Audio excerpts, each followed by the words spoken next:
काल लाईव्ह मध्ये मी एक विषय काढला होता बोलता बोलताच की जरांगेच्या एका साथीदाराने एका कुटुंबाची आर्थिक फसवणूक केलेली आहे आणि त्याच संदर्भात आजची लाईव्ह आहे। मी ज्या वेळेला लाईव्हला बोलले त्यानंतर तो जो साथीदार आहे तो खरबळून जागा झालेला आहे आणि त्या साथीदाराने ज्या कुटुंबाकडनं पैसे घेतले होते त्या कुटुंबाला फोन करून धमक्या देण्याचं काम चालू केलेलं आहे। मी याव आहे, मी त्याव आहे, तुम्हाला काय करायचं ते करून घ्या, तुम्ही कसं काय त्या बाईला सांगितलं, कोण ती बाई, मी तिला ओळखत नाही, वगैरे वगैरे वगैरे बरंच काय।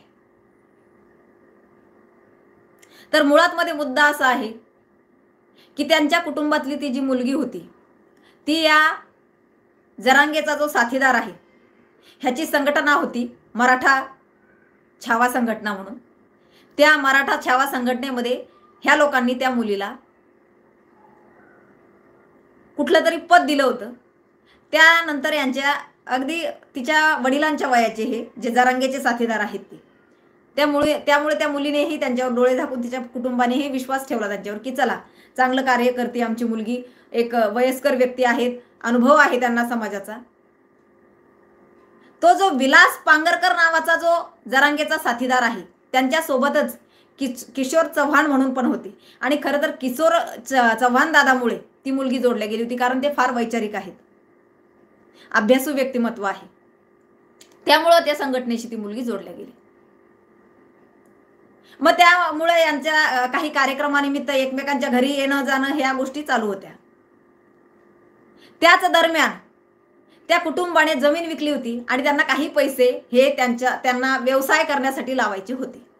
हे ज्या वेळेला त्या पांगरकर नावाच्या व्यक्तीला समजलं त्यावेळेला त्याने त्या मुलीच्या कुटुंबाला, म्हणजे तिची आई त्यांना दादा म्हणायची, घरातले म्हणजे मामा म्हणायचे, ही मुलगी त्याला मामा म्हणायची, तिचा मुलगा त्यांना मामा म्हणायचा, तिचा भाऊ, इतकं सगळं म्हणजे अगदी इतका डोळे झाकून त्या लोकांनी याच्यावर विश्वास ठेवला होता। त्यांना माहिती नव्हतं हा पक्का 420 ठगी माणूस आहे म्हणून। त्यानंतर त्या लोकांनी यांनी सांगितलं की मला 1 महिन्यासाठी 17 दिवसासाठी, 1 महिन्यासाठी सुद्धा नाही, मला 17 दिवसासाठी पैसे लागतात आणि मला तुम्ही इतकी इतकी रक्कम द्या, त्याचे मी तुम्हाला डबल करून देईल। कुणाकडनं तरी मी घेणार आहे, मला पैसे लागणार आहे आणि त्याला मी ते डबल करून देणार आहे, त्यापेक्षा मला तुम्ही द्या, मी तुम्हाला डबल करून देईल।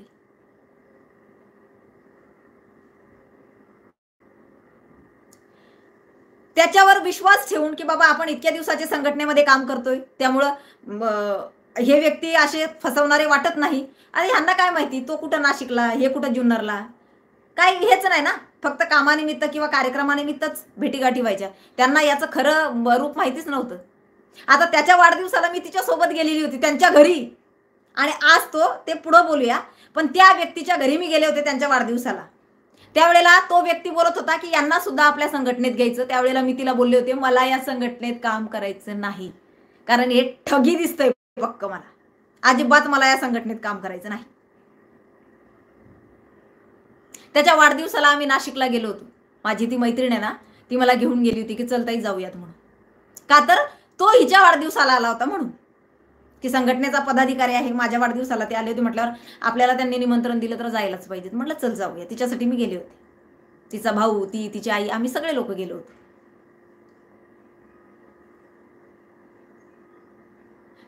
त्यानंतर यांना ज्या वेळेला त्यांनी पैसे मागितले, या लोकांनी डोळे झाकून दिले, काही पैसे त्याच्या अकाउंटला टाकलेत, त्याची गौशाळा म्हणून त्यांनी खातं खोलले। म्हणजे बघा, त्या गौशाळा त्यांनी कशासाठी चालू केलेली होती, फक्त लोकांना ठगण्यासाठी। त्या अकाउंटला यांनी पैसे मागितले, ह्यांनी दिले या लोकांनी काही पैसे, आणि काही पैसे तिच्या वाढदिवसाच्या दिवशी माझ्या समोर दिलेले आहेत, माझ्या समोर। तिच्या वाढदिवसाला ज्या वेळेला हा व्यक्ती आला होता ना त्यावेळेला माझ्या समोर ते पैसे दिलेले आहेत।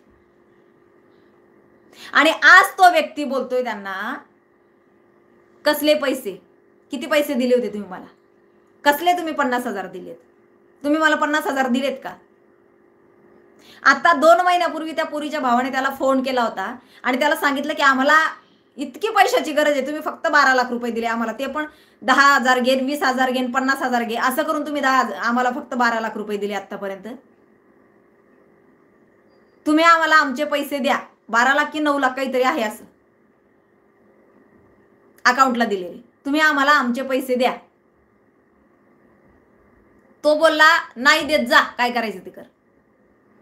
कशामुळे या लोकांची एवढी हिंमत वाढते हो? सर्वसामान्य कुटुंबाला फसवायचं. त्या लोकांनी इतका डोळे झाकून त्यांच्यावर विश्वास ठेवला. एकंदरीत काय मला सांगायचं काय, तर हा जरांगे पण ठग्या लोकांना ठगणारा 420, ह्याच्यावर केस तर आहेच 420, हे सगळ्यांना माहिती आहे. तो सांगत नाही त्याच्या तोंडाने की माझ्यावर 420 आहे, का लागलेली ते पण सांगत नाही तो.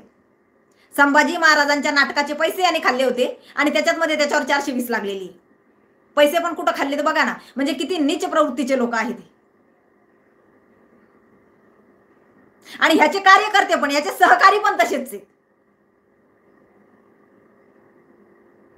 तो कोण काळ कुठे त्याचं चेक करा, त्याच्याकडे ती फॉर्च्युनर कुठून आलेली आहे, करा ना चेक. आता चौकशी बसलेलीच आहे, होणार आहे, बाहेर सगळ्यांचं येणार आहे, एवढं लक्षात ठेवा. अखेर SIT नेमली आणि चौकशी चालू झाली. कितीही नाटकं करा, तुमच्या नाटकांना आहे ना आता कुणीही भीक घालणार नाही, एवढं लक्षात ठेवा.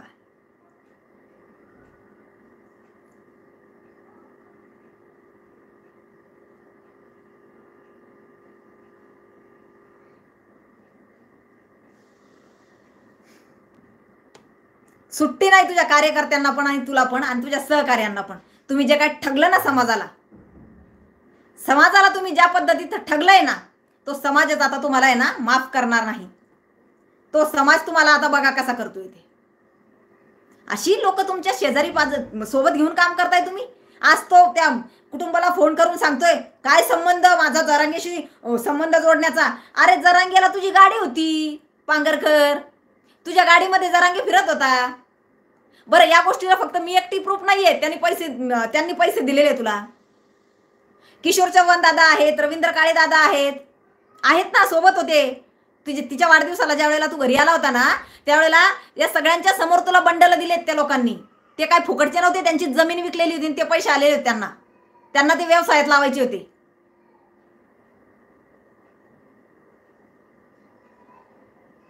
असं लोकांचं खाताय ना, म्हणून बद्दुआ लागलेली तुम्हाला.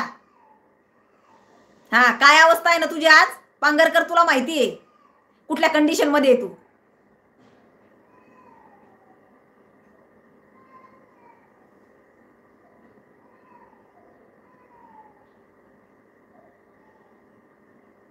धमक्या देताय तुम्ही लोकांना, स्वतः ठगायचं आणि वर. अरे हिम्मत कशी होती तुमची, हिम्मत होती कशी तुमची लोकांना धमक्या देण्याची.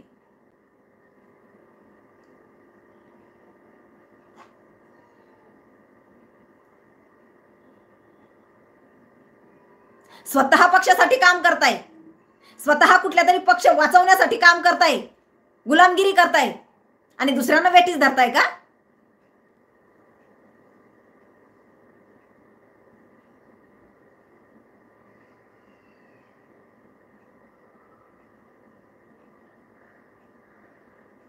होय ना रोहित काय रावत. आणि तो आत्ता बोलतोय की माझा काय संबंध जरांगे सोबत, तुम्ही का माझं नाव जोडताय. कोणती बाई, कधी म्हणतो कोणती बिचारी, तिला कशाला तुम्ही सांगताय, तिला का तुम्ही सांगितलंय. तुमचे माझ्याकडे एवढे पैसेच नाहीये. आतापर्यंत त्या कुटुंबाला धमक्या देत होता, आतापर्यंत मी लाईव्ह घ्यायच्या अगोदरपर्यंत दुसऱ्या फोनवरून मला ती लोक सगळं ऐकवत होती. हा काय बोलतो होती, त्या पोरीच्या आईला धमक्या देतोय, त्या पोरीला धमक्या देतोय. म्हणजे काय मुघलशाही माजवली का तुम्ही. त्यांचेच पैसे घेतले तुम्ही, 6-7 वर्ष झाले वापरताय. तेवढे पैसे जर त्यांनी टाकले असते ना, 1 कोटी झाले असते आता त्यांचे, 50 लाखाचे बँकेत मध्ये. 5 वर्षात मध्ये डबल होतात.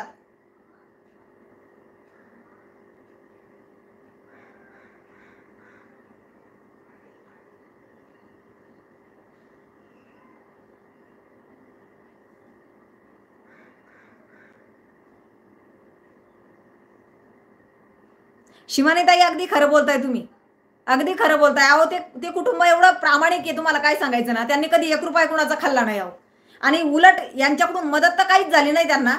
पण यांचे काही हिच्या भावाचं, त्या मुलीच्या भावाचे काही हॉटेल वगैरे होते, अक्षरशः त्यांनी ज्या मालकाच्या याच्यात टाकलेले होते का, त्या मालकाला म्हणजे हे पैसे मागत होते म्हणून त्या मालकाला सांगून त्यांना अक्षरशः त्या जागेवरून उठवायला लावलं. तिथं सुद्धा त्यांचं लॉस झालंय का, तर यांनी दिलेले पैसे सोडून द्यावे म्हणून त्या माणसाने अक्षरशः म्हणजे त्यांना फार उद्ध्वस्त करून ठेवलं. कशी प्रवृत्ती यांची सांगा ना. किती घाण प्रवृत्तीचे लोक आहेत ते. आणि अशा प्रवृत्तीच्या लोकांना आपण सपोर्ट करतोय. खरंच लाजिरवाणी बाबी. आज तर तो कुठल्या तरी संघटनेचा फक्त पदाधिकारी होता. राजकारणात गेला नव्हता. राजकारणात गेल्यावर त्यांनी कापले असते लोकांचे मुंडके. यांनी तर ना चालता चालता कापून टाकलं असतं लोकांना. बेडवर बसून त्या जरांग्यासोबत बेसन भाकरी खातो आणि म्हणतो त्यांच्यासोबत माझं नाव जोडायची गरज काय. कळू दे ना लोकांना त्याचे सहकारी किती इमानदार आहेत ते. काय लोक असतात राव यांना. म्हणजे अजिबात भीती नावाचा प्रकारच नाही यांच्यामध्ये. लाज शरम काहीच नाही यांना.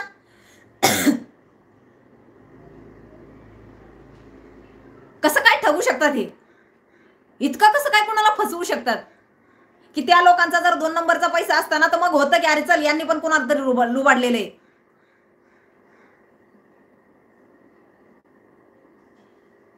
म्हणजे हे ठग आहे ना, हे दुसऱ्यांना पण तसंच समजतायत. 7 वर्ष झाली हे लोक त्या कुटुंबाची पिळवणूक करतायत. 7 वर्ष झाली.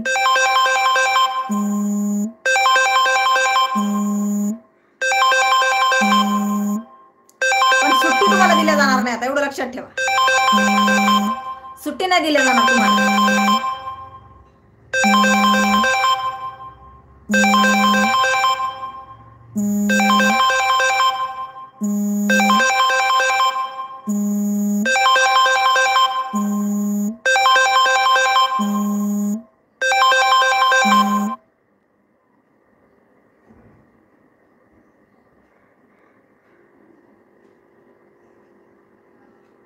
एखाद्या सर्वसामान्य कुटुंबाला फसवून तुम्हाला किती रे, तुम्ही किती दिवस जगणार आहेत, किती दिवस पुरणार आहेत त्यांचे पैसे तुम्हाला.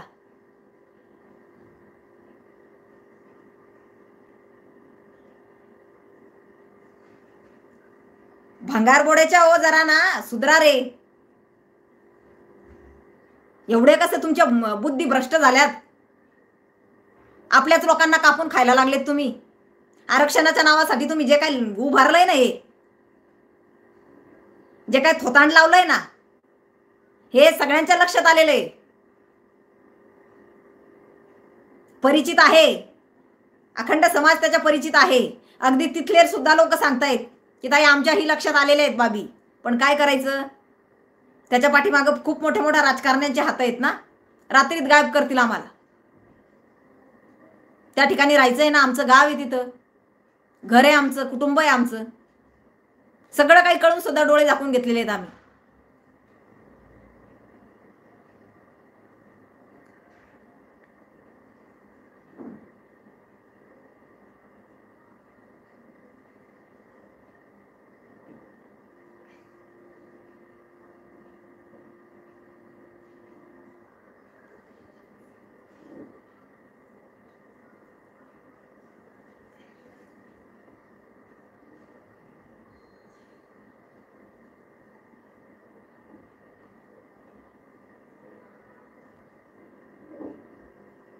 भंगार प्रवृत्तीचे लोक आहेत जमा केलेले यांनी.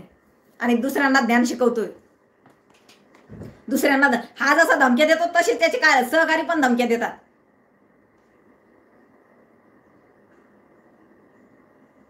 मोगलाई नाही माजली इथं. तुम्ही मुघलांचे भक्त आहात त्याच्याबद्दल वादच नाही काही. तुम्ही निजामांचे भक्त आहात, तुम्ही त्यांच्या विचारांचे पाईक आहात, त्याच्याबद्दल वादच नाही काही.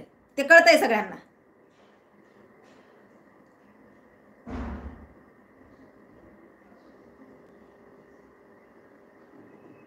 विचार करण्यासारखी बाब आहे. लक्षात घ्या, आता जर या देशाला संविधान लागू असताना, लोकशाही लोकतंत्र आपल्या देशामध्ये असताना, तरी सुद्धा ही लोक जर अशा पद्धतीमध्ये कुणाला तरी वेठीस धरतायत किंवा कुणाला तरी पाडण्यासाठी म्हणा किंवा कुणाला तरी त्रास देण्यासाठी इतका कुभांड रचतायत समाजाच्या नावाने. ज्या वेळेला लोकतंत्र नव्हतं त्यावेळेला त्या मुघलांनी काय केलं असं नो. हे जर मुघलांच्या विचाराचे लोक आहेत तर त्यावेळेचे ते मुघल किती खतरनाक असतील विचार करा ना. अगदी बरोबर. जातीच्या नावाखाली यांना धर्म बुडवायचा आहे आणि वर ढुंगण करून नमाज पडायची यांना. मग पडा ना तुम्ही, तुम्हाला कोणी सांगितलंय नाही म्हणून. मी तर म्हणते तुम्ही धर्मांतर करा, कारण तुम्ही पुण्यामध्ये येऊन तुम्ही सिद्ध केलंय दर्ग्यामध्ये जाऊन.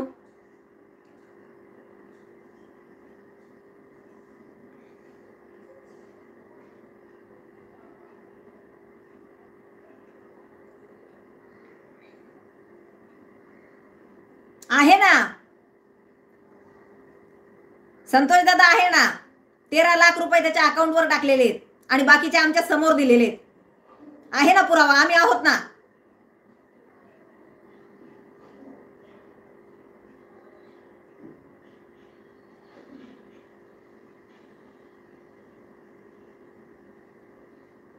त्याच्या सोबतचे काही सहकारी आहेत ते सुद्धा सांगतील की दिले की नाही पैसे ते.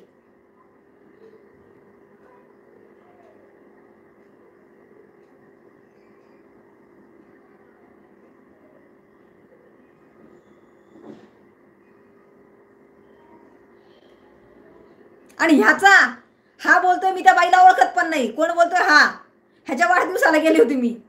हा त्या प्रणालीला म्हणत होता यांना आपल्या संघटनेमध्ये घे, आपल्या संघटनेला गरज आहे अशा वक्तृत्व करणाऱ्या महिलांची. आणि हा म्हणतो मी त्या महिलेला ओळखत पण नाहीये. आणि तुम्ही कसं काय तिला सांगितलं? मी समाजसेविका आहे, माझ्याकडे अशाच केस येत असतात. जी लोक ठगतात, जी लोक फसवतात ना सर्वसामान्यांना, त्यांना मी बरोबर वठणीवर आणत असते.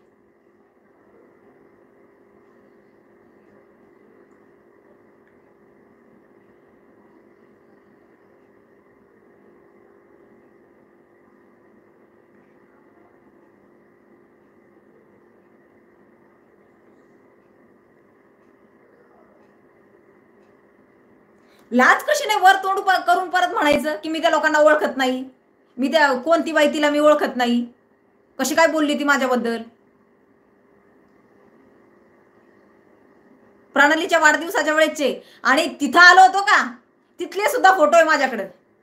तुझ्या शेतातले, तुझ्या घरातले, तुझं घर शेतातच आहे ना, तुझी ती गौशाळा, सगळे फोटो आहेत अजूनही माझ्याकडे तिथले. तू म्हणतो ना मी या बाईला ओळखत नाही. नाशिकमध्ये तुझ्या घरी आलो होतो का वाढदिवसाच्या शुभेच्छा द्यायला? तुझ्या घरातले सगळे फोटो आहे आमच्याकडे.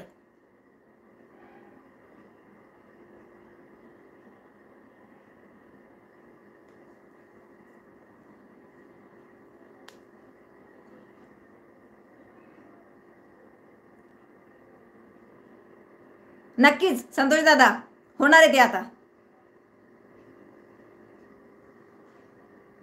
अश्विनीताई, काल मी एका ठग्याबद्दल बोलले होते, जरांगे 420च्या एका कार्यकर्त्याबद्दल. कार्यकर्त्या नाही, सहकार्याबद्दल. सहकारी आहे तो त्याचा. त्याच सहकार्याची गाडी जरांगेला बराच वेळा फिरायला होती सभा घेण्यासाठी.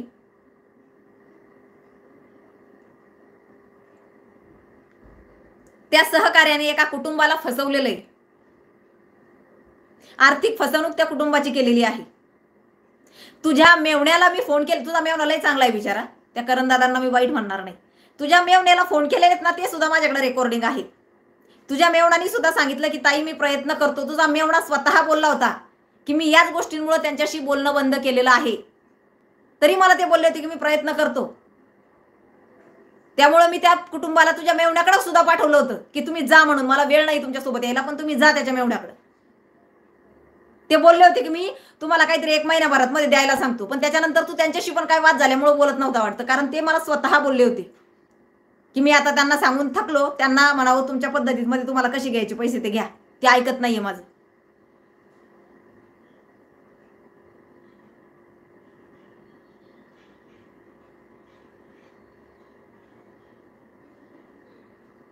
विद्याताई, तुम्हीच बघा आता त्याच्या 9 एकर मध्ये का 900 एकर मध्ये कोणची त्याची सभा ती, ते आता फक्त आपण उघड्या डोळ्याने बघायची आणि त्याचा काय फरक पडणार आहे निवडणुकीवर तोही बघायचा. एकंदरीत काय तर हे सगळं समाजाच्या लक्षात आलेलं आहे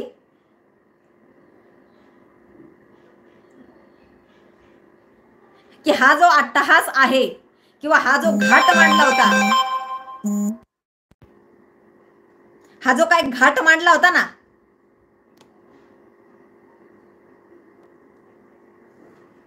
तो फक्त आणि फक्त राजकारणासाठी होता.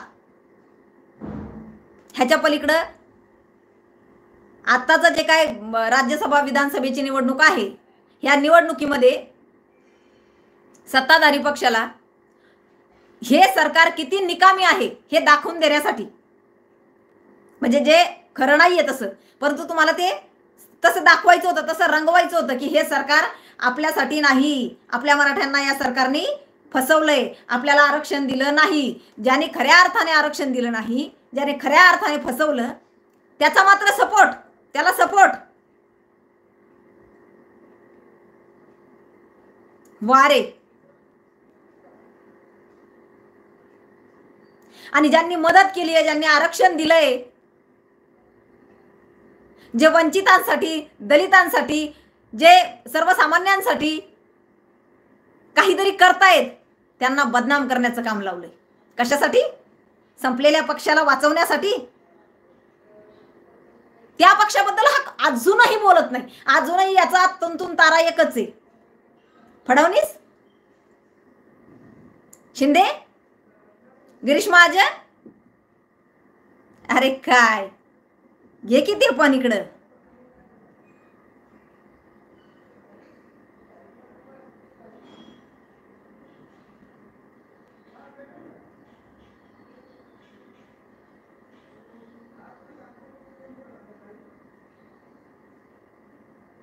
अगदी बरोबर विद्याताई, त्याने ग्रामीण भागातल्या जनतेला गंडवण्याचं काम केलेलं आहे. अगदी खरं बोलताय तुम्ही, कारण त्या भागातल्या सुशिक्षित मुलांचे फोन येतात की ताई आमच्या लक्षात आलेल्या आहेत बाबी, आम्हाला सगळं कळतंय, पण विरोधात बोलेल कोण? बोलायला गेलं ना तर आमचं घरदार संपवून टाकतील. कारण हा जर विचार करण्यासारखी गोष्ट आहे. बघा ना, उपमुख्यमंत्र्याला धमक्या, मुख्यमंत्र्याला धमक्या, त्यांच्या मंत्रिमंडळातल्या मंत्र्यांना धमक्या, सगळ्यांना धमक्या याच्या. हा साधा माणूस आहे का? साधा माणूस नाहीये. इथल्या पोलीस स्टेशनला म्हणा किंवा डिपार्टमेंटला काहीतरी कळलंच असेल ना की माझाही ट्रॅप लावलेला आहे, मलाही मारायचं आहे या लोकांना, म्हणून तर मला एवढं कडक प्रोटेक्शन दिलेलं आहे ना त्यांनी. डिपार्टमेंटने मला एवढं कडक प्रोटेक्शन देण्याचं कारण काय? माझा सुद्धा यांनी हिला संपवायचीच. लय बोलती काही.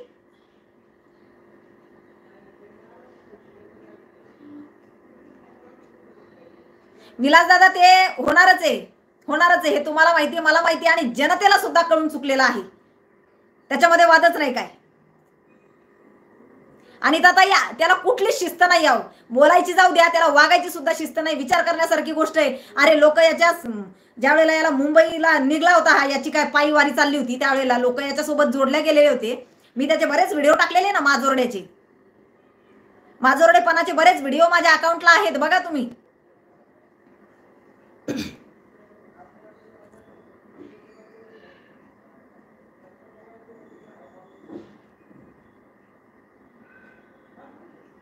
ढकलतोय डायरेक्ट लोकांना. हा जसा काही कोण गेलाय लागून पीएम मोदीच्या पेक्षा तो स्वतःला काय समजत होता. बरं मला तुम्ही सांगा, हा इतक्या दिवस जर हे खरंच आघाडी सरकार असतं, ह्याला खरंच मोकळा सोडला असता का असा? आतापर्यंत हात दामला असताना कितीतरी गुन्हे याच्यावर दाखल केले असते. या सरकारने काय केलंय? प्रोटेक्शन दिलंय त्याला, आपल्या मागण्या मान्य केल्या आहेत, तरी याचा माजोरडेपणा बघा. सरकारला शिव्या देते. हा जाऊन त्या कोणतो राकेश टिकेत नक्षलवादी, त्याच्यासोबत जाऊन हातमिळवणी करतो. काय तर म्हणे आता तिकडे तो जाणार आहे त्या बॉर्डरवर, त्याच्यासोबत जा ना बाबा, तिकडे जा, इथं महाराष्ट्राला शांत राहू दे.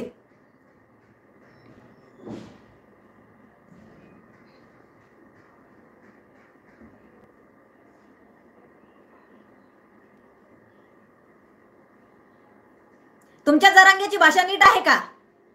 दुसऱ्यांना सांगताना ते नियम स्वतःला पण लागू करा, स्वतःला सुद्धा लागू करा ते नियम.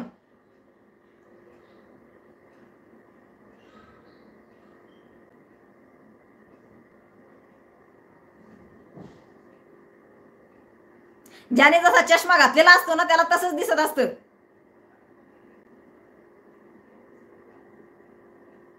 मग माझं जर मनावर घेत नाही तर तुम्ही इथं कशाला येता रे बाबांनो? माझं लय मनावर घेतलं जातं, मला चांगलं माहिती आहे. अरे लय खतरनाक मनावर घेतलं जातं.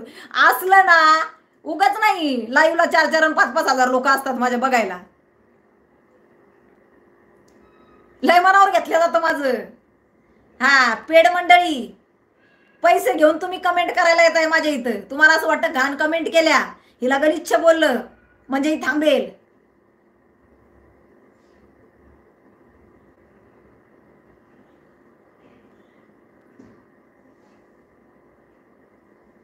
पैसे घेऊन तुमचा जरांग्या बोलतो काय पण, आम्हाला नाही गरज.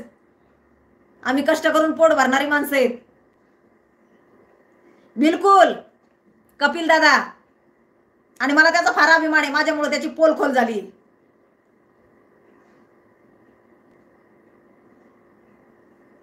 त्याला आजपासून जरांगे 420 असं नाव टाका, कारण तो जरांगे 420च आहे.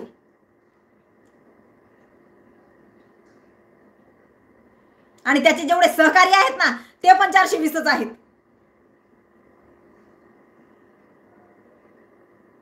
विचार ना मग त्याला, हा कोण आहे ना जरांगेने कधी पैसे घेतले होते त्याला विचार. 45 डंपर कुठून आलेत? आता ते काय तुला मला विचारायची गरज नाही रे दादा, तू कोण आहे? तू चौकशी नेमलेली आहे. आणि याला याला माहिती आता याचं बरेच काही नाही का बाहेर येणारे. ह्याने आता 4-5 दिवसापूर्वी सांगितलेले की माझ्या काही रेकॉर्डिंग एडिट करून बाहेर येतील, माझे काही व्हिडिओ एडिट केलेले आहेत आणि ते आता तुमच्या समोर येतील. त्याच्यामुळे त्याच्यावर विश्वास ठेवू नका, हे सांगण्याची गरज या माणसाला भासलेली आहे. आणि त्याने एक 3-4 दिवसापूर्वीच ते सांगून दिलेलं आहे एका सभेमध्ये. हा सभा कशाला घेतोय? ह्याने काहीतरी केलेलं आहे ते बाहेर येणार हे सांगण्यासाठी लोकांना, आणि तुम्ही त्याच्यावर विश्वास ठेवू नका. ह्याच्यासाठी सभा घेतोय का तू?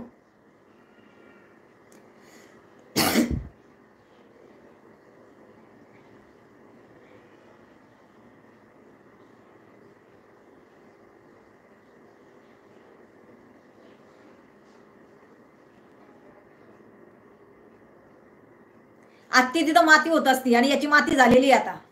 याने आत्ती केलंय, आत्ती केलंय याने. हा स्वतःला फार 30 मार्कान समजायला लागला होता. आता याचे शब्द आहे ना असे गुंडाळायला लागले त्याच्या जिभेवर, ते स्पष्ट येत नाही येत ते पुढं. हा SIT स्थापन झाली आणि ती लागली आहे कामाला. ह्याने हा जो गोंधळ घातला होता याला वाटलं होतं कुठंतरी नाही का आता घाबरतील. कधी म्हणतो त्यांच्याच नेत्यांनी मला फोन केलेत. अरे काढ ना बाहेर मग केलेत तर, कशाला राखून ठेवलेत तू? काढ बाहेर त्यांच्या नेत्यांनी तुला फोन केलेत तर.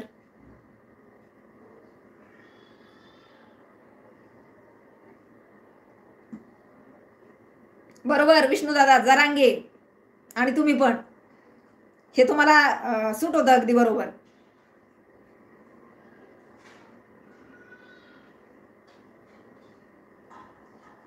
किरण दादा अगदी खरं बोलतात तुम्ही. ह्या सटासट बिलकुल.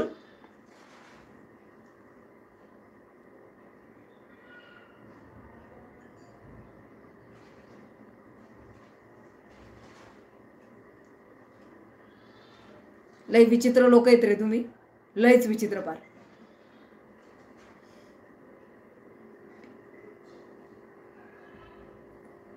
सगळे येणार केदार दादा बाहेर, हे तुम्ही मला विचारायलाच नको.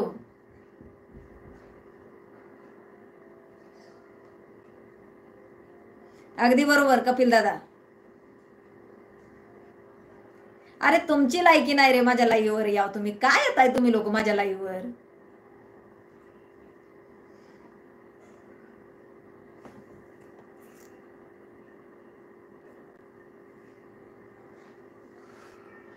अगदी बरोबर विलास दादा. याचं उत्तर त्याला प्रत्येकाने मागायला पाहिजेत आता.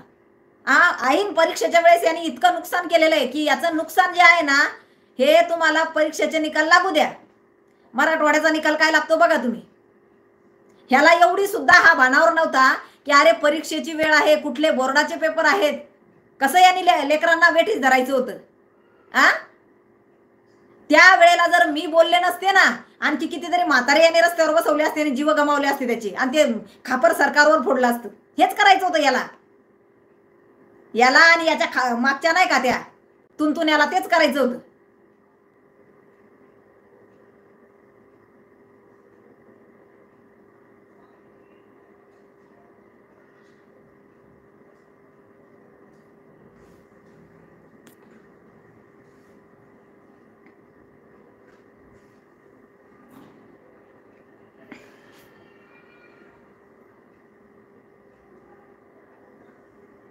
अगदी बरोबर.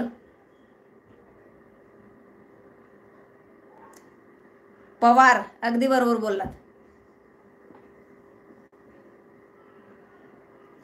अश्विनीताई जाणारच नाहीये. जे कट्टर मराठा आहेत ना, ते जाणारच नाही. जे हिंदू मराठा आहेत ते जाणारच नाहीत. ज्यांना कुठंतरी त्यांची जात कन्वर्ट करून घ्यायची का, ते जातील. कारण आता याचं काम ते याच्या आतून धर्मांतरांचं चाललेलं आहे. ह्यानी करून घ्यावं धर्मांतरण. ह्याला विदेशातनं पण पैसे येतील मग जरांगीला कमी पडले असतील तर.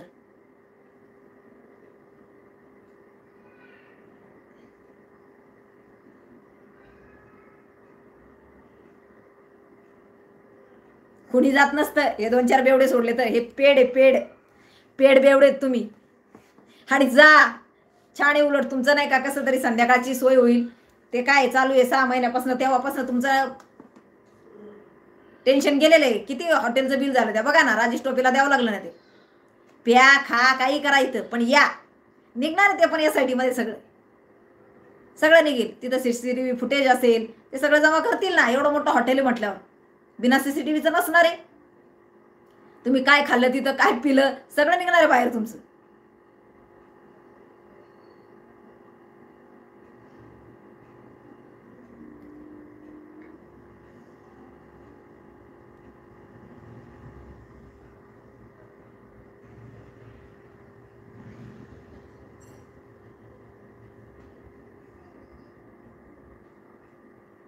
अगदी बरोबर. विलास दादा कुठून आला तो सांगतोय गल्ले जमा केले लेकरांचे नाही का, जे काय लेकरं देत असतात ना, खर्चायला देतात लेकरांना.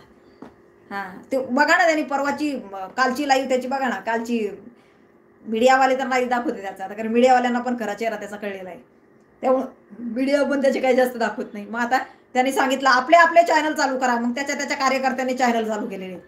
त्याच्यावर त्यांनी सांगितलं एका याच्यामध्ये, लांबचे असाल तर आदल्याच दिवशी निघा. आदेश आहे याचा, आदेश. लांब राहत असाल ना तर अगोदरच्या दिवशी तिथं मुक्कामाला या. तुमची जेवणा खावणाची झोपायची सगळी सोय केल्या जाईल. अरे ती करुणा मुंडे गेली होती याला भेटायला.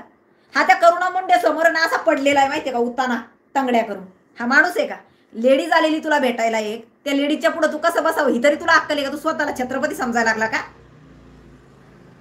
अरे बाकीचं जाऊ दे तुझं, पण एक लेडीज तुला भेटायला आली, त्या लेडीजच्या पुढे कसं बसावं हे तरी नॉलेज आहे का? तुला बोलायचं तर नॉलेज नाहीच आहे, पण तुला बसायचं पण नॉलेज नाही. तुला कसं वागावं काय करावं त्याचं पण नॉलेज नाही.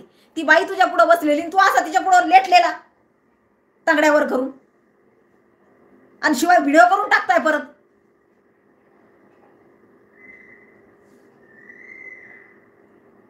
काय रे माणूस आहे तू. मस्ती तर उतरणार बाब्या तुझी, आणि तुझ्या कार्यकर्त्यांची पण, तुझ्या सहकार्यांची पण. सगळ्यांचा चिट्टा पिट्टा बाहेर निघणार, एवढं लक्षात ठेवा. सुट्टी कुणालाच नाही.